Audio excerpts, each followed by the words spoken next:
Durante um evento com embaixadores estrangeiros em Brasília, o senador pediu, nas palavras dele, pessoas que tenham conhecimento sobre como o Brasil pode ter eleições mais seguras e transparentes. Flávio também questionou a segurança das urnas eletrônicas e mencionou relatórios da CIA, a agência de inteligência americana, que denunciam suspeita de fraudes em processos eleitorais eletrônicos na Venezuela. Essas máquinas foram fabricadas por uma empresa chamada Smartmatic.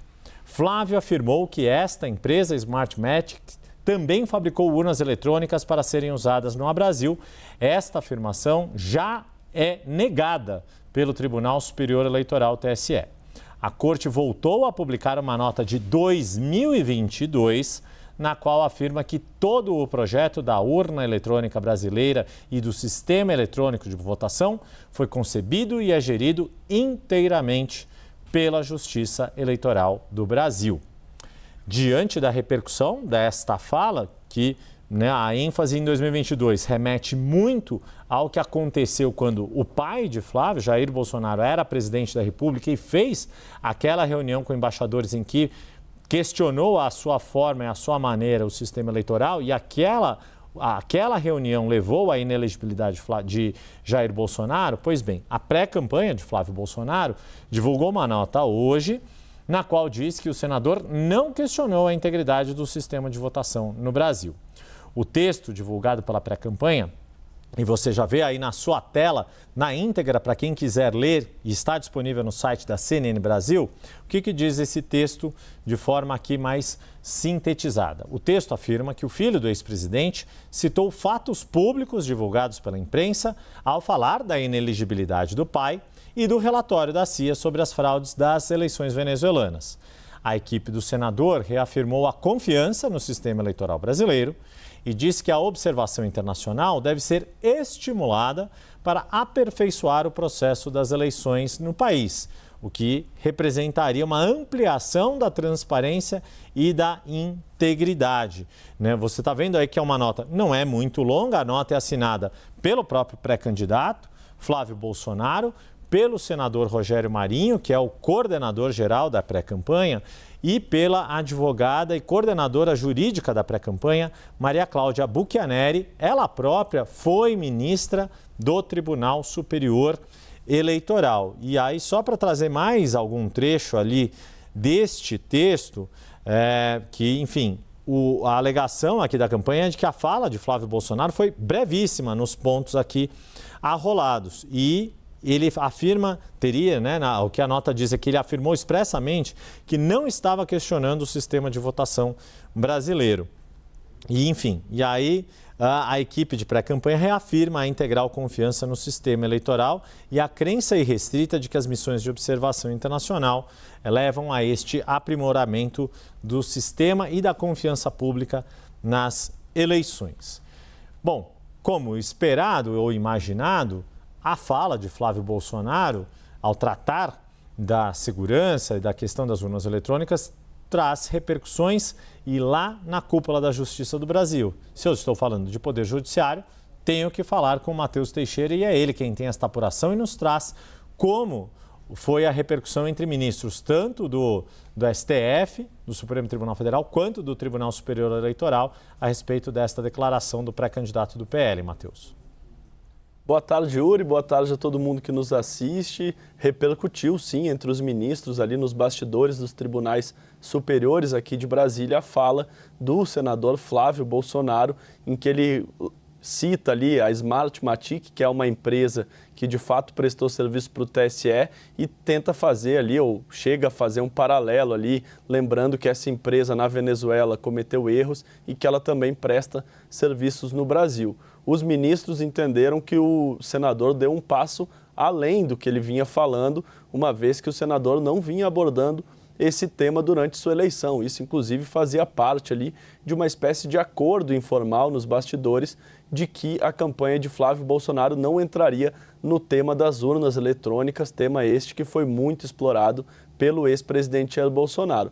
Pegou mal entre os ministros, entenderam que ele deu esse passo além, mas a postura é de cautela em relação a eventuais punições que ele pode vir a sofrer ou que eventualmente algum partido, como o Partido dos Trabalhadores, principal adversário do bolsonarismo, já cogita acionar o TSE justamente por entender que ali pode ter havido uma infração eleitoral. Os ministros acham que houve esse exagero e que há uma gravidade na fala dele, uma vez que as urnas eletrônicas nunca demonstraram nenhum tipo de vulnerabilidade aqui no Brasil, mas a avaliação é que há diferenças no que disse Flávio Bolsonaro em relação à postura de outros 2 casos em que o TSE puniu políticos justamente por contestar as urnas eletrônicas.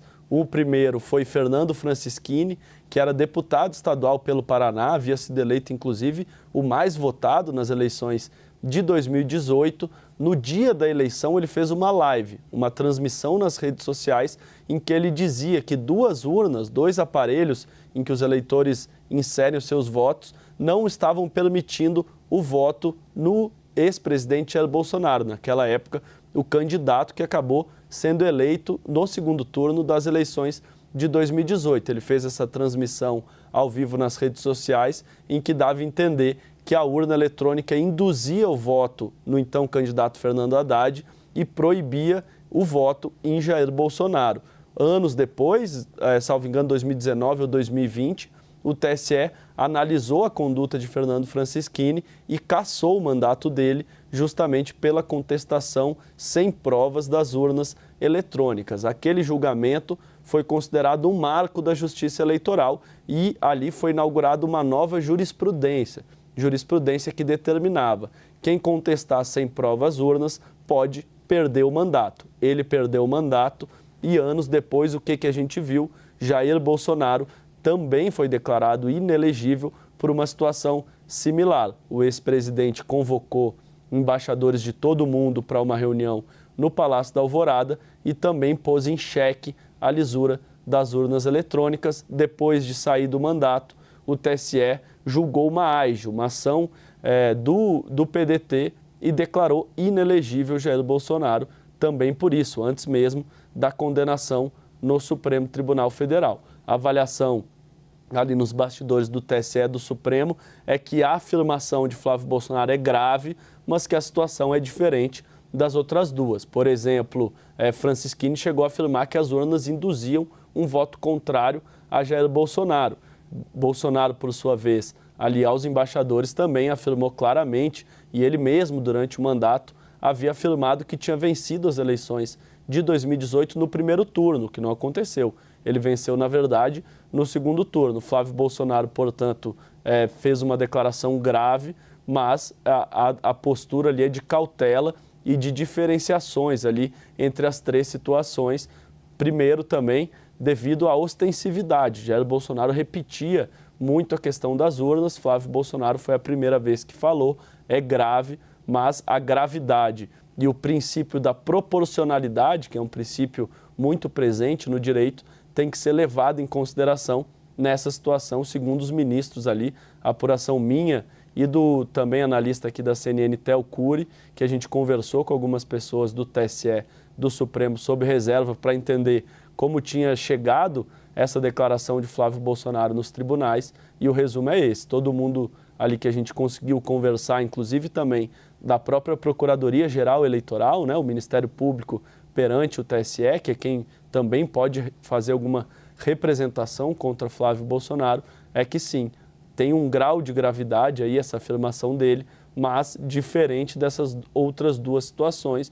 No entanto, a leitura é de que ele deu um primeiro passo aí na contestação das urnas eletrônicas que não tinha dado ainda, o que exige do TSE manter o olho um pouco mais aberto em relação à postura dele nessa seara, que ele ainda não tinha entrado, né, Yuri?